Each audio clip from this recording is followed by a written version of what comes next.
ఇక్కడ ఎన్నికల రోజు పోలింగ్ రోజు పొద్దున్నే నాగార్జున సాగర్ భూభాగం మొత్తం తెలంగాణలో ఉంది. నాగార్జున సాగర్ ప్రాజెక్టు కంప్లీట్గా తెలంగాణ స్వాధీనంలో ఉంది.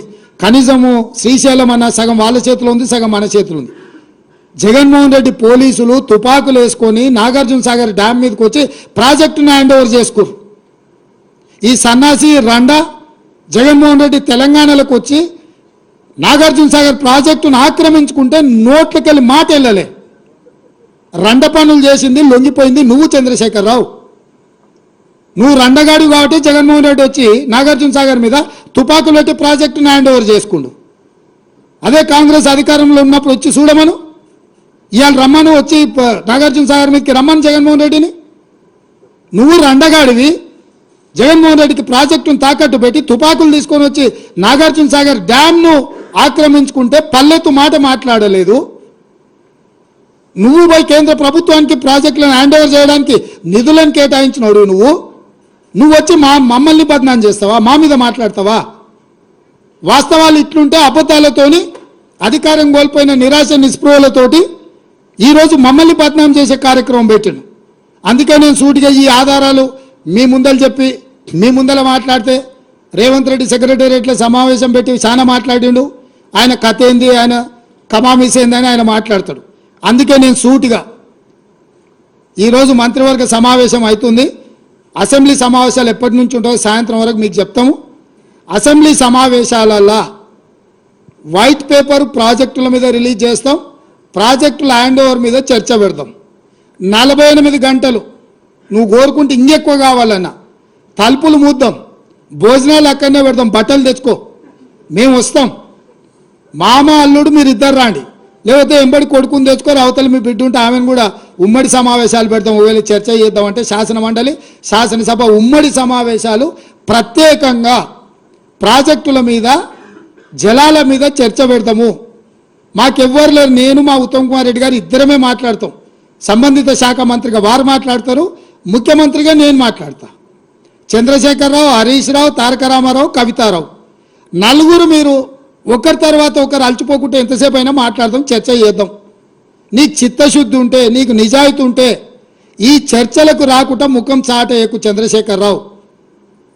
నీకు నిజంగానే నిజాయితీ ఉంటే నీ 10 ఏళ్ల పరిపాలనలో తెలంగాణ ప్రాంతాన్ని, ఎడారిగా ఉన్న తెలంగాణ ప్రాంతాన్ని సస్యశ్యామలం చేయడానికి, పచ్చని పైర్లు పంటలు పండడానికి నువ్వు కృషి చేస్తే పూర్తిగా నదీ జలాల మీద సాగునీటి ప్రాజెక్టుల మీద చర్చ చేద్దాము.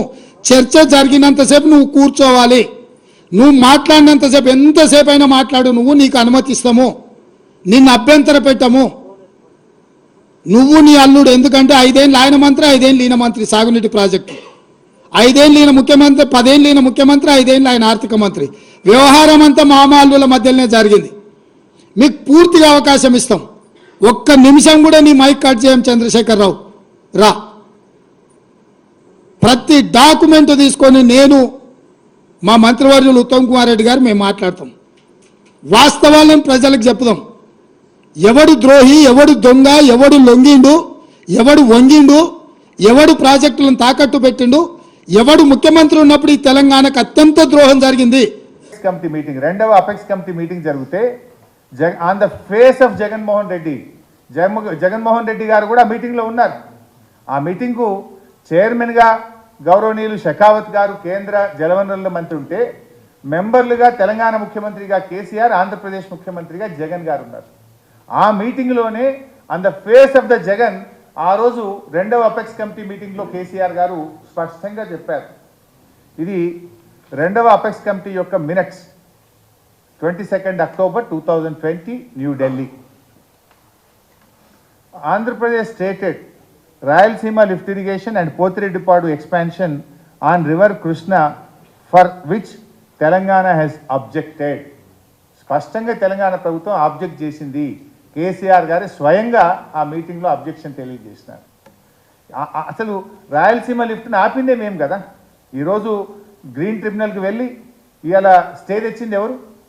మేము పోరాటం చేసి ఆ రాయలసీమ లిఫ్ట్ మీద ఇవాళ స్టే తీసుకొచ్చినాం మేము. కానీ నువ్వు దాన్ని మర్చిపోయి మా మీద ఏదో బుద్ధి జల్లే విధంగా మాట్లాడేటువంటి ప్రయత్నం. ఇప్పుడు ఇదే వెలుగు దినపత్రికలో ఒక మాట రాశారు, ఉద్యమాలు చేస్తే చెప్పుతో కొట్టండి. ఏమన్నారు?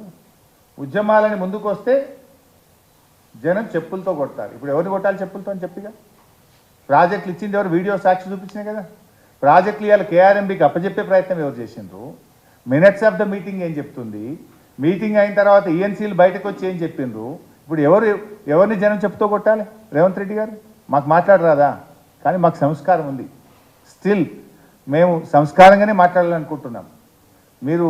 మీరు సంస్కారం తప్పినా, మీరు నోరు జారినా, మీరు మమ్మల్ని రెచ్చగొట్టినా మేము రెచ్చగొట్టుకోదలుచుకోలేదు. మేము సమాధానం చెప్తాం. తెలంగాణ ప్రజల పక్షాన మేము పోరాటం చేస్తాం. ప్రజల కోసం మేము నిలబడతాం. డెఫినెట్గా నీ 420 హామీల గురించి ప్రశ్నిస్తాం. ఈ తెలంగాణ హక్కులు, తెలంగాణ ప్రయోజనాలను కాపాడడం కోసం కూడా, ఎందుకంటే మా పుట్టుకనే తెలంగాణ, మేము పుట్టిందే తెలంగాణ రాష్ట్ర సాధన కోసం, మా ప్రయత్నమే తెలంగాణ ఉంటుంది. అందువల్ల మేము ఎక్కడ కూడా కాంప్రమైజ్ కాం. మేము అధికార పక్షమైనా, మేము ప్రతిపక్షంలో ఉన్నా మాదంతా ప్రజల పక్షమే. మేము ప్రజల పక్షానే పోరాడతాం, తెలంగాణ హక్కుల కోసమే పోరాడతాం మేము. ఇకపోతే గౌరవనీయులు ఉత్తమ్ కుమార్ రెడ్డి గారు, నిన్న ఉత్తమ్ కుమార్ రెడ్డి గారు మాట్లాడుతూ అసలు ఆంధ్రప్రదేశే మంచిగా ఉండేనట్టు ఆయనకు. ఆంధ్రప్రదేశ్లో ఉన్నప్పుడే తెలంగాణకు నీటి పంపకాల్లో అన్యాయం జరగలేదు అని చెప్పి ఆయన ఉత్తమ్ కుమార్ రెడ్డి గారు మాట్లాడితే, అసలు తెలంగాణ ఉద్యమానికి కారణమే నీళ్లు కదా. మాట్లాడితే చాలా ఉంటుంది. కానీ ఇవాళ శ్రీశైలం ప్రాజెక్ట్ ఏమో ఆంధ్రప్రదేశ్కి ఇచ్చారు, అప్పుడు నాగార్జున సాగర్ తెలంగాణ కంట్రోల్కి ఇచ్చారు. ఇప్పుడు శ్రీశైలం ప్రాజెక్ట్ ఏమో మొత్తం ఆంధ్రప్రదేశ్ పోలీస్ పహారాలో, ఆంధ్రప్రదేశ్ ప్రభుత్వ ఆధీనంలో ఈరోజు ఉన్నది. నాగార్జున సాగర్ ఎవరి పహారాలు ఉంది పైసాబ్? సిఆర్పిఎఫ్ పహారాలో ఉంది. మీ ప్రభుత్వం వచ్చి 2 నెలలు అయింది. నువ్వు వెంటనే దాన్ని తెలంగాణ ప్రభుత్వ ఆధీనంలోకి తేవద్దాను. అది ఎప్పుడు జరిగింది ఇన్సిడెంటు? పోలింగ్ డే జరిగింది. పోలింగ్ జరిగేటప్పుడు ఆపద్ధర్మ ముఖ్యమంత్రిగా కేసీఆర్ ఉంటాడు కదా. అప్పుడు ఉండేదంతా ఎలక్షన్ కమిషను, గవర్నర్ గారి ఆధీనంలో రాష్ట్ర ప్రభుత్వం ఉంటుంది. వీఆర్ ఓన్లీ ఆపద్ధర్మ ముఖ్యమంత్రి. అది on the day of polling. ఆ రోజు ఏం మాట్లాడినా రాజకీయాలు అవుతాయి. సడన్గా జరిగింది. ఓకే, పోలింగ్ జరిగిన తర్వాత మీరు గెలిచారు, మీ ప్రభుత్వం అధికారంలోకి వచ్చింది. 2 నెలలు అయింది కదా, మీరు కేంద్ర మంత్రిని కలిసి వచ్చింది కదా. మరి శ్రీశైలం ఆంధ్రప్రదేశ్ పోలీసుల పహారాలో, ఆంధ్రప్రదేశ్ ప్రభుత్వ ఆధీనంలో ఉంటే నాగార్జున సాగర్ వెంటనే తెలంగాణ ప్రభుత్వ ఆధీనంలోకి తేవాల్సిన బాధ్యత మీ మీద లేదా? మీరు ఎక్కడో పత్రికలోనే చదివిన నేను, తెలంగాణ ఇంజనీర్లు నీటి విడుదల కోసం పోతే సిఆర్పిఎఫ్ పోలీసు వాళ్ళు ఆపేసిందని చెప్పి రాసింది వెలుగు దినపత్రికను, ఆంధ్రజ్యోతిలో చదివిన నేను. తెలంగాణ పోలీసులను మన ఆధీనంలో ఉన్న మన నాగార్జున సాగర్ ప్రాజెక్ట్ మీద పోకుండా ఆపిండ్రు. మరి what is that you are doing? 2 నెలల నుంచి మీరు ఏం చేస్తున్నారు? వెంటనే ఇప్పుడు ఆంధ్రప్రదేశ్ మరి సిఆర్పిఎఫ్ లేదు కదా, ఆంధ్రప్రదేశ్ ఆధీనంలో ఉన్న శ్రీశైలం సిఆర్పిఎఫ్ పరిధికి పోలేదు కదా, నీది ఎట్లా పోతుంది? నువ్వు వెంటనే నీ రాష్ట్ర ప్రభుత్వ ఆధీనంలోకి తెచ్చుకునే బాధ్యత మీ మీద లేదా? Is it not your failure? Thank you.